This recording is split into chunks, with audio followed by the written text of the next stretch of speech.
अरे यार, कहाँ रह गए तुम सब? अब क्या आधी रात को मेरे घर पहुंचोगे? जल्दी से घर आओ यार, तुम लोगों का वेट करते करते तो बोर हो गई मैं।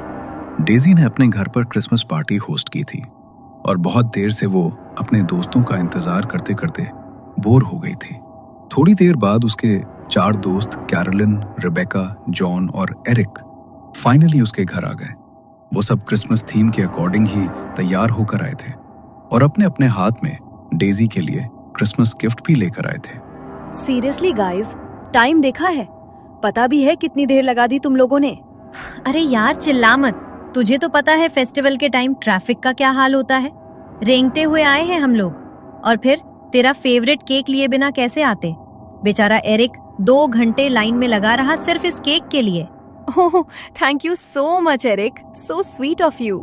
बस बस, अब थैंक यू और इमोशन साइड में रखो। बोर हो रहे हैं यार, कुछ इंटरेस्टिंग करो। म्यूजिक लगाओ, थोड़ा डांस वांस हो जाए। हाँ, क्यों नहीं। एरिक, तुम म्यूजिक कनेक्ट करो, तब तक मैं किचन से तुम लोगों के लिए कुछ खाने को लाती हूँ। एरिक ने वॉल्यूम बढ़ाया और पार्टी का माहौल बनने लगा। डेजी किचन में चली गई। उसने ओवन से गर्मा गर्म पफ पेस्ट्री निकाली। खुशबू पूरे किचन में फैल गई थी। वो उन्हें प्लेट में लगा ही रही थी कि तभी है, इतनी रात का मेरे किचन की खिड़की कौन खटखटा रहा है? ये पड़ोस के बच्चे भी ना चैन से जीने नहीं देंगे। डेजी ने खिड़की से बाहर झांका, लेकिन वहां कोई नहीं था, सिर्फ गहरा अंधेरा। उसे लगा शायद वहम होगा, लेकिन तभी हद है यार, अभी बताती हूँ इनको, बहुत हो गया मजाक। डेजी ने गुस्से में खिड़की का लॉक खोला। बाहर देखा तो कोई भी नहीं था। ठंडी हवा का एक झोंका अंदर आया। डेजी के रोंगटे खड़े हो गए। अगर बाहर कोई नहीं है तो खटखटा कौन रहा था? वो घबराकर खिड़की बंद करने ही वाली थी कि अचानक अंधेरे में खिड़की के बिल्कुल पास उसे एक चेहरा दिखा। सांता क्लॉज के कपड़ों में एक आदमी जो उसे घूर रहा था। पलक झपकते ही वो चेहरा गायब हो गया।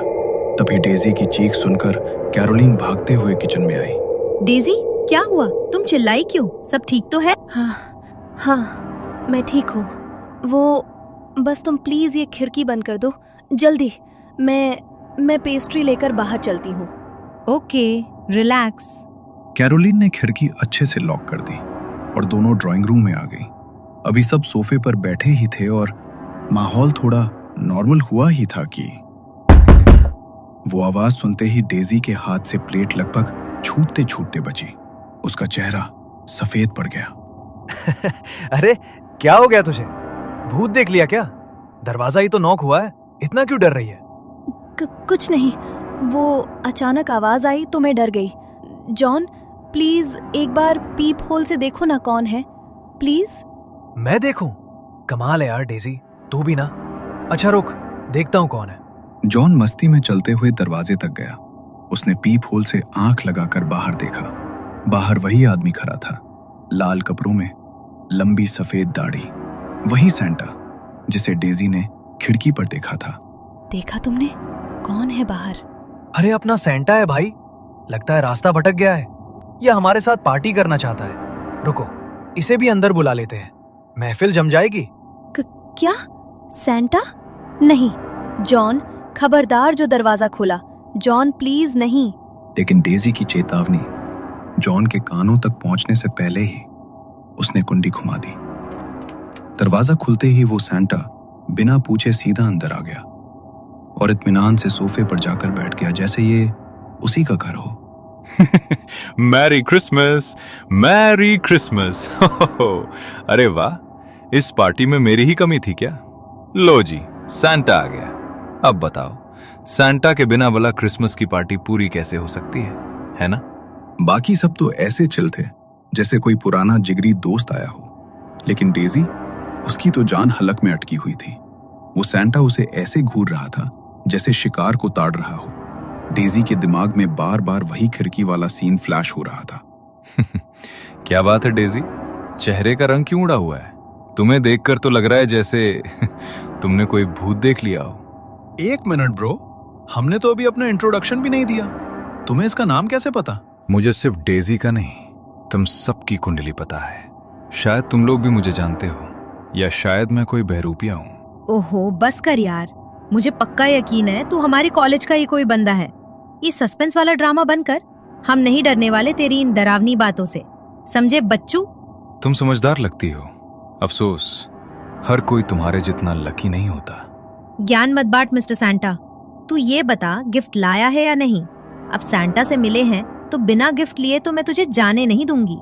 गिफ्ट तो सबके लिए है, लेकिन डेजी के लिए कुछ स्पेशल है।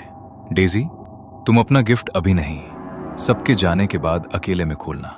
मैं नहीं चाहता मेरा दिया हुआ तोहफा तुम सबके साथ शेयर करो। क्या? लेकिन क्यों?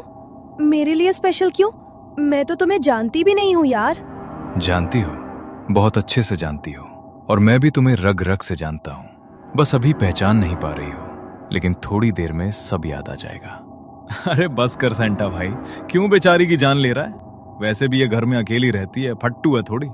तू चला जाएगा फिर ये रात भर हमें कॉल कर करके पका देगी कि मुझे डर लग रहा है। अरे तुम लोग कितनी बकबक करते हो यार। बातों के चक्कर में मैं अपना गिफ्ट भूल जाऊं क्या? लाओ सैंटा, जल्दी निकालो मेरा गिफ्ट। सैंटा ने अपने थैले से एक एक करके गिफ्ट्स निकाले और कैरोलिन, जॉन और एरिक को दे दिए। सब खुश थे, लेकिन फिर उसने बैग के सबसे नीचे से एक बड़ा सा बॉक्स निकाला।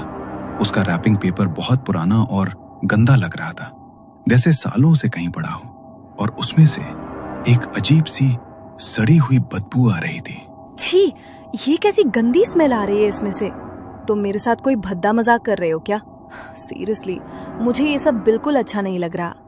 डेजी, तुम्हारे अंदर यही कमी है, पेशेंस नहीं है तुम में। वो कहावत नहीं सुनी, डोंट जज a book by its cover. लिफाफा गंदा है तो क्या हुआ, अंदर का गिफ्ट तो वही है जिसकी तुम हकदार हो, जो तुम डिजर्व करती हो। लो भाई डेजी, लगता है ये सैंटा तुझे कुछ ज्यादा ही अच्छे से जानता है। इसे पता है तेरी असलियत क्या है। गाइस, सीरियसली बताओ, ये तुम लोगों का ही कोई प्रैंक है ना? तुम ही लाए हो ना इसे अपने साथ? अरे नहीं पगली, हम लाते तो तुझे बता नहीं देते, और हम ऐसे किसी अजीब नमूने को क्यों लाएंगे? वैसे thank you mister Santa gift के लिए। You are welcome, you are welcome. अच्छा, मेरा काम हो गया।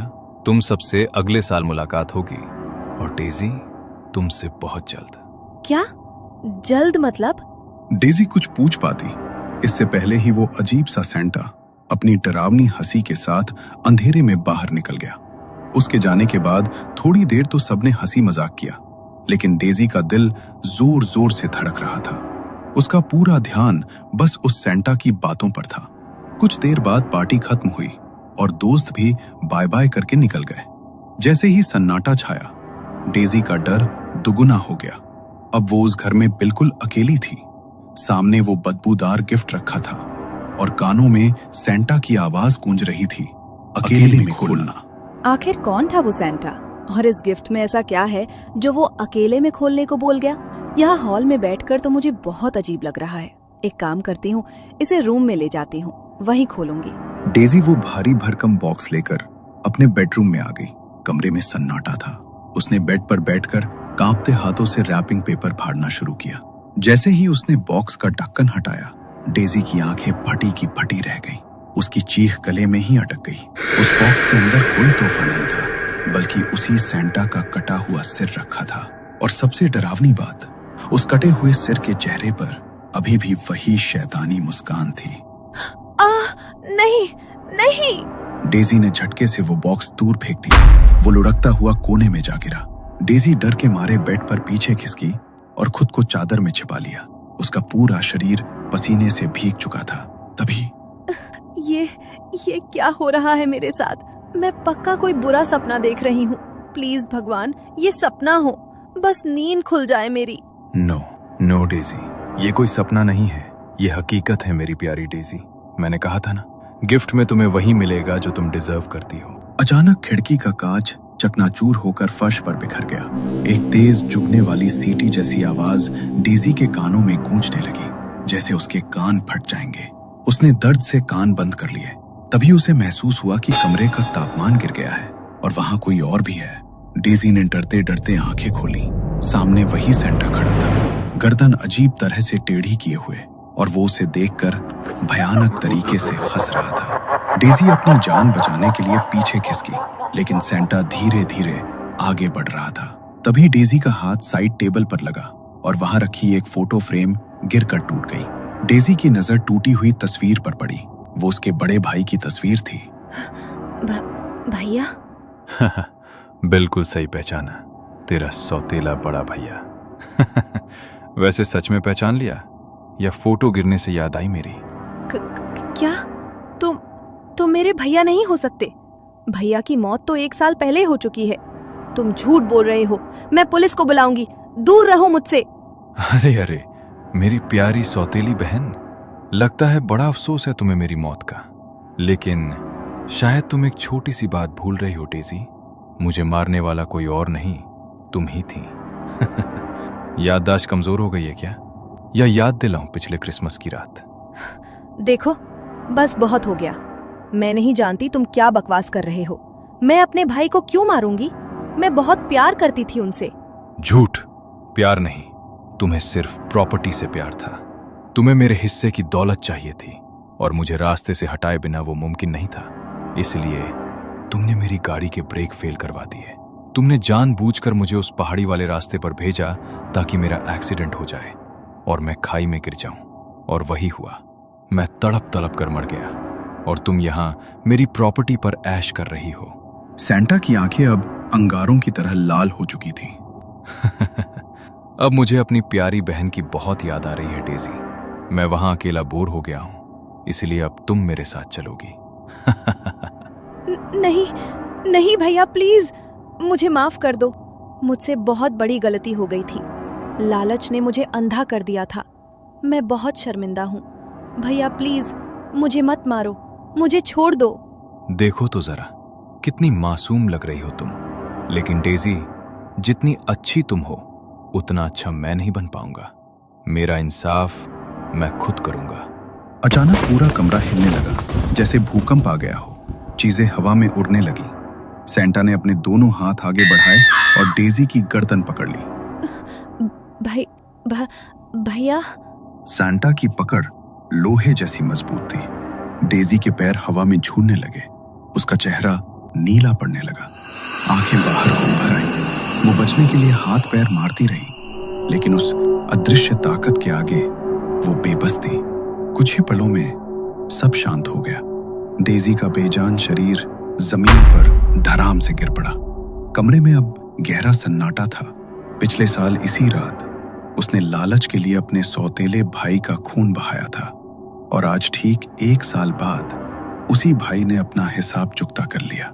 बदला पूरा हुआ और शायद अब उस भटकती हुई आत्मा को हमेशा के लिए शांति मिल गई थी।